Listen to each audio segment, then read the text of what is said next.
मारो इसे और मारो इसे, ये इसी लायक है। अरे मारो यार।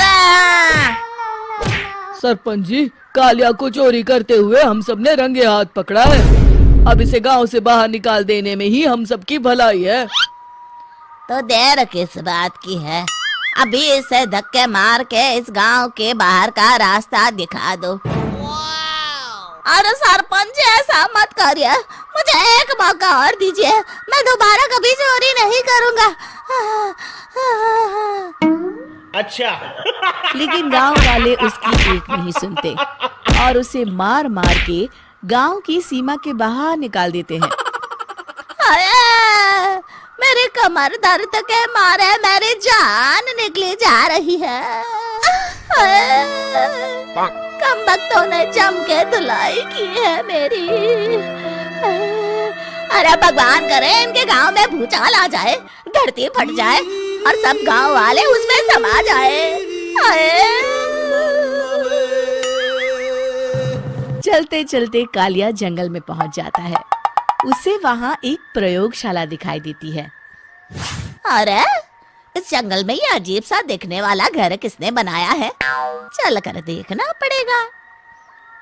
कालिया प्रयोगशाला के पास चला जाता है।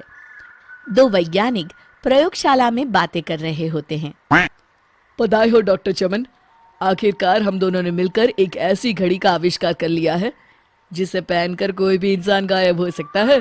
हाँ हाँ, तुमने बिल्कुल सही कहा डॉक्टर जर्माटो। अब कल सुबह ही हम इस जंगल से निकल जाएंगे, लेकिन उससे पहले आज रात के खाने का बंदोबस्त करते हैं। हाँ हाँ, मुझे तो बड़ी जोरों से भूख लगी है, चलो चलते हैं। दोनों वैज्ञानिक वहां से चले जाते हैं। उनके जाते ही कालिया प्रयोगशाला में दाखिल होता है। अच्छा तो ये बात है। कालिया बड़े से कांच के अंदर रखी घड़ी को बाहर निकाल लेता है और अपनी कलाई पर बांध लेता है। फिर घड़ी में लगा बटन दबा देता है। कालिया को एक जोरदार झटका लगता है। कालिया अपने आप को आईने में देखता है तो उसका पूरा शरीर पूरी तरह से गायब हो चुका होता है। अब तो जो चाहे वो कर सकता हूँ। सबसे पहले मैं उन सभी को सबक सिखाऊंगा। गांव वालों, मैं आ रहा हूँ। कालिया गांव की ओर चल पड़ता है। थोड़ी देर के बाद दोनों वैज्ञानिक वहां आते हैं। अरे ये क्या, लगता है कोई हमारी घड़ी चुरा कर ले गया है। ये देखो पैरों के निशान। अब क्या होगा, अगर वो घड़ी किसी गलत हाथों में पड़ गई तो अनर्थ हो जाएगा। तुम चिंता मत करो, हमारी घड़ी में जो बैटरी लगी है ना, वो सिर्फ 24 घंटे चलेगी। उसके बाद वो घड़ी काम करना बंद कर देगी। उधर दूसरी तरफ गांव में सरपंच अपने घर में सो रहा होता है। तभी एक आवाज से उसकी नींद खुल जाती है। अरे कौन है वहाँ? बड़े मजे से सो रहा है, आज मैं तुझे नहीं छोड़ूंगा। कालिया पास में पड़ा डंडा उठाकर सरपंच की पिटाई शुरू कर देता है। ये ले, ये ले, तू इसी लायक है, ले। अब मर गए। अरे ये क्या हो रहा है? अरे कोई बचाओ मुझे, मेरे घर में भूत आ गया है। सही कहा, मैं भूत ही तो हूँ, ये ले। अरे भूत जी, मैंने आपका क्या बिगाड़ा है, मुझे छोड़ दीजिए। आपको क्या चाहिए? तेरे घर में जितना भी पैसा है ना, मुझे ला कर दे दे, तब मैं तुझे छोड़ दूंगा और यहाँ से चला जाऊंगा। सरपंच अपनी तिजोरी से पैसे निकालकर एक बड़े कपड़े में बांधकर जमीन पर रख देता है और कालिया वो सारा पैसा लेकर वहां से चला जाता है। दूसरी तरफ जमींदार गांव के चौराहे पर खड़ा कुछ लोगों से बात कर रहा होता है। इस कमीने जमींदार ने भी मुझे बहुत पीटा था, इससे भी बदला लेना तो बनता है। हाँ?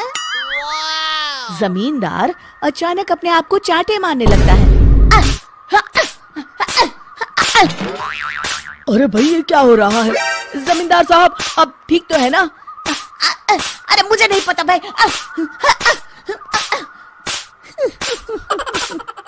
अरे मर गए रे, ये तो पक्का किसी भूत प्रेत का काम है। जमींदार के अंदर कोई भूत आ गया है। इससे पहले कि ये हमारे अंदर आ जाए। मनोहर भाई, अपनी जान बचानी है तो भागो यहाँ से। ये क्या? अरे बाप रे बाप, मुझे तो भूतों से बड़ा डर लगता है, मैं तो चला यहाँ से। अच्छा।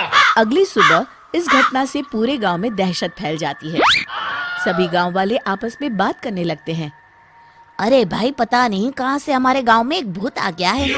उसने कल रात को सरपंच और जमींदार की खूब पिटाई की और उनके सारे पैसे भी लेकर चला गया। हाँ भाई हाँ, ये भूत तो मुझे बड़ा अजीब लगता है। मेरी समझ में नहीं आता कि भूत उन पैसों का करेगा क्या। अरे तेल में पकोड़े बना के तलेगा। बेवकूफ, इस बात की चिंता करके कहीं वो भूत हमारे घर में ना आ जाए। तुम बिल्कुल सही कह रहे हो आर्या, मैं भी इसी बात से घबरा रहा हूँ। अच्छा, अब मैं अपने घर जा रहा हूँ, तुम सब भी अपने अपने घर चले जाओ, उस भूत का कोई भरोसा नहीं है। हाँ। तीनों वहां से चले जाते हैं। दूसरी तरफ कालिया सारे पैसों को एक खंडर में छुपा देता है। इतने सारे रुपए तो मैंने अपनी पूरी जिंदगी में एक साथ कभी नहीं देखे। इस तरह कुछ दिनों में मैं अमीर बन जाऊंगा। आज मैं उस मोटे बब्बन को अपना शिकार बनाऊंगा। सुना है दहेज में बहुत सारे पैसे और गहने मिले हैं उसे। रात होते ही कालिया बब्बन के घर में घुस जाता है। हाँ, मिल गई तिजोरी। अब जल्दी से इसे खोलकर सारे पैसे निकाल लेता हूँ। अरे खुल जा, खुल जा। खुल गई। कालिया पैसे थैले में भर ही रहा था कि तभी बब्बन उसके बगल में आकर खड़ा हो जाता है। भाई क्या कर रहा है? हाँ? अरे हट। अरे तेरी इतनी हिम्मत, मैं तेरे सामने खड़ा हूँ और तू फिर भी मेरी तिजोरी से पैसे चुरा रहा है। अरे मैं तो गायब हूँ, तू मुझे कैसे देख रहा है? कालिया अपनी घड़ी को देखता है। अरे इसे क्या हो गया है? हाय, लगता है बैटरी खत्म हो गई। अच्छा, तो आज मैं तेरी बैटरी अच्छे से चार्ज कर देता हूँ। अरे भाग्यवान, जरा मेरा डंडा तो लाना। ये मोटा मुझे नहीं छोड़ेगा। अरे भागो। कालिया भागकर घर के बाहर जाता है। बाहर सभी गांव वाले हाथ में डंडा लिए खड़े होते हैं। अच्छा, तो तू वो भूत है? मुझे माफ कर दीजिए सरपंच जी, मैं आपके और जमींदार जी के सारे पैसे लौटा दूंगा और आज ही हमेशा के लिए ये गांव छोड़कर चला जाऊंगा। शिक्षा, बुराई ज्यादा दिन की मेहमान नहीं होती, एक दिन उसका अंत हो ही जाता है।